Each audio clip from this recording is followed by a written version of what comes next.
right, everyone. Welcome back to Navigating Your 20s. I am joined again by Molly Countermine. Hi. So one of the things that I wanted to talk to you about is you have a wonderful TED Talk called Life Isn't Supposed to Be Good All the Time. Aww. When I listened to it, it really reminded me about how I tend to fantasize about life. I fantasize relationships, I fantasize work-life balance, everything that's going to happen in my 20s. And I think sometimes for myself, when I do that in life, it hits me in the face. Yes. And doesn't so it? I'm wondering, you talk about in this TED Talk that in your life you were gigging, you were teaching full time, you have a happy marriage and kids, yet you're having all of these symptoms go on that were concerning. Let me say first that I was happy, but my anxiety was the worst it had ever been in my life. And the mistake we often all make is that we think happiness means a certain thing. So while there were moments of joy, there was a lot of anxiety. While there were moments of pain and suffering, there was a lot of happiness. The thing that I wasn't paying attention to were these messages that my body was telling me. And I want to go back to what you said about how we kind of have this picture in our heads of what life is supposed to be like, and maybe we romanticize it. And how could we not, given the way that life is curated online for people, the way celebrities present their daily life to us, and even when they're acting like it's messy, it's still like this beautiful mess that isn't real. No one is posting those raw moments when they're crying in the shower or they've gone through a bad breakup. You get little glimpses of that. It's not the full picture. And here's the crazy thing, Scott, is that we all know that everyone does that, and yet it still has this effect on us. Like, I know that's their curated highlight reel, and still I feel like my life should look like theirs. Exactly. And there's so many societal pressures with, you want to get married by 26 or 28 and you want to have kids by 30 or 32 and you want to be making a certain salary by a certain age. And so there's so many expectations that you set for yourself. And I know for me that when that happens, I feel completely overwhelmed by life. And sometimes I have this paralysis. I'm just wanting so many things that I can't even look at the present and start taking steps to work towards my goals. I'm so overwhelmed by if I'll achieve them. And what have I done wrong on the path that led me here that made me not achieve them? So I love that you said the present, because the thing is, in my TED Talk, what I really wanted to convey was this idea that we are so, as human beings, programmed from infancy to seek pleasure and avoid pain. We are so used to the curated, here's the pleasure of my life and not the pain, that we view the pleasure as positive and the pain as negative. We view the emotions that we associate with pleasure, like happiness and joy and ecstasy and surprise and being perfect and being cool and all of that, as positive. I mean, we call them positive emotions in psychology, and we call the emotions that we associate with the pain, sadness, fear, anger, shame, guilt, we call them negative emotions. And the thing that we realized in the mindfulness and compassion lab that I was kind of hanging out in with Dr. Rob Roser and Blake Colaney, who's now a professor here at Penn State, they're not negative and positive. They're just pleasant or unpleasant. And they're all part of life. If you internalize those negative emotions, and especially if you refuse to seek help from your loved ones, you're going to struggle even more because you're going to be putting on a fake smile 24/7, and that's not sustainable for anyone. No, and it's so unhealthy, and your body will break down physically. Stress is so related to poor outcomes physically. Like I said, I was doing what appeared to be everything, quote unquote, right. I was doing things that fulfilled me. I ate right. I exercised, but I wasn't getting sleep and sitting with the stress and saying, what are you trying to tell me?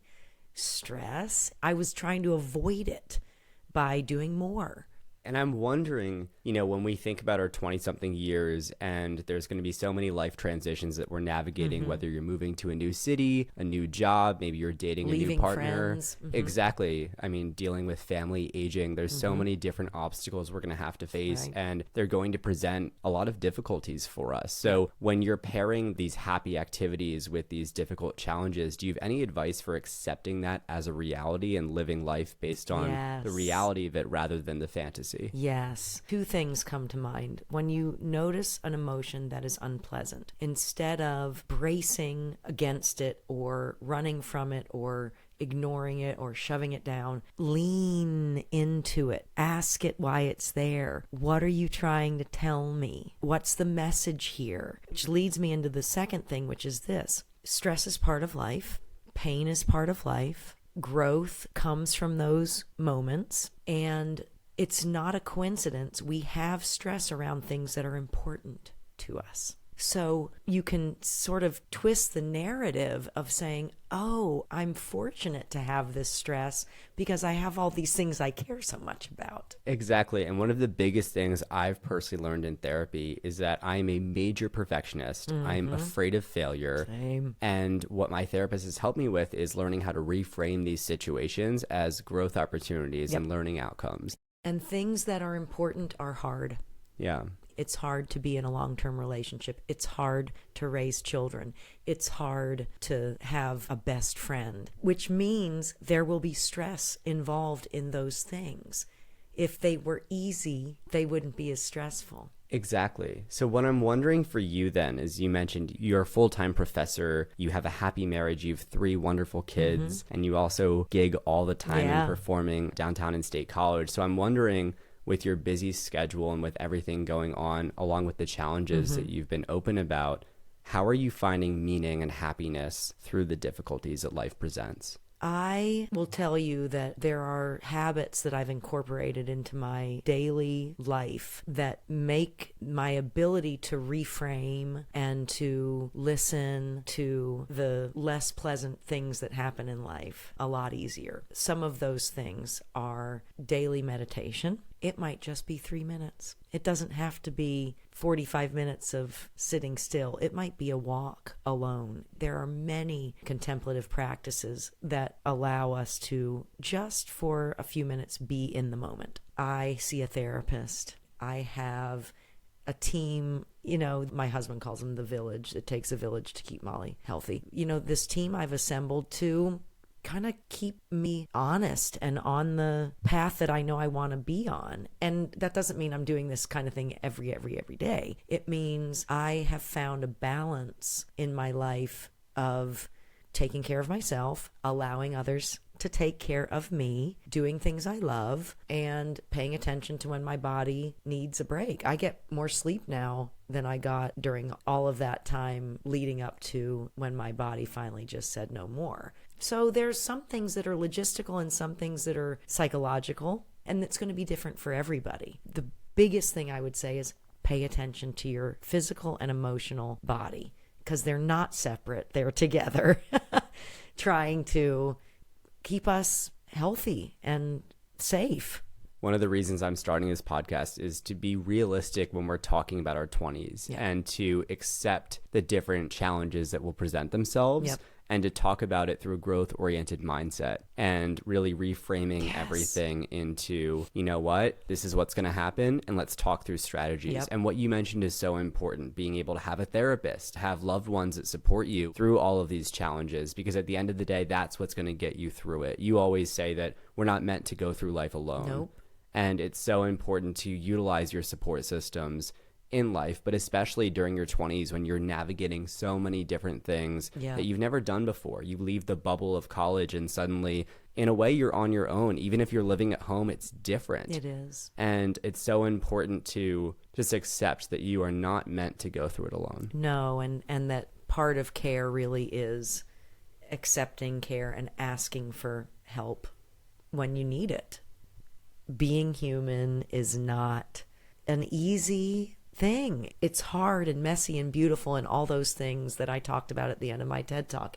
Life isn't supposed to be good all the time. It's just supposed to be life, and that means it's messy and hard. And a therapist and good friends who can talk deeply, and your support system, whether it's your found family or your family, is going to make that walk so much more fulfilling and a little bit lighter and easier. Thank you, Molly. You're welcome, Scott. Thank you. Wow, that really felt like therapy for me. I hope everyone listening enjoyed that as much as I did. I want to leave you all with 2 quick thoughts. First of all, go check on your friends. You never know who might need you to check in. I also want to say that I am so grateful for all of you for listening to this podcast. This has turned into such a beautiful community, and I'm really grateful for all of you for listening each week and for giving feedback. So if you're listening on Spotify, please scroll down below the episode, and there should be a Q&A where you can give us some feedback on what topics you want to hear in the future. This is all about building this community of learners, and I'm really excited to hear what you have to say. And also, please give our Instagram a follow. It's at nav20s.podcast. And that way you can get updates and participate in Instagram polls. People who follow that Instagram actually picked the title for this episode. So it's a really fun way to get involved. Thank you so much for listening, and we'll see you next week.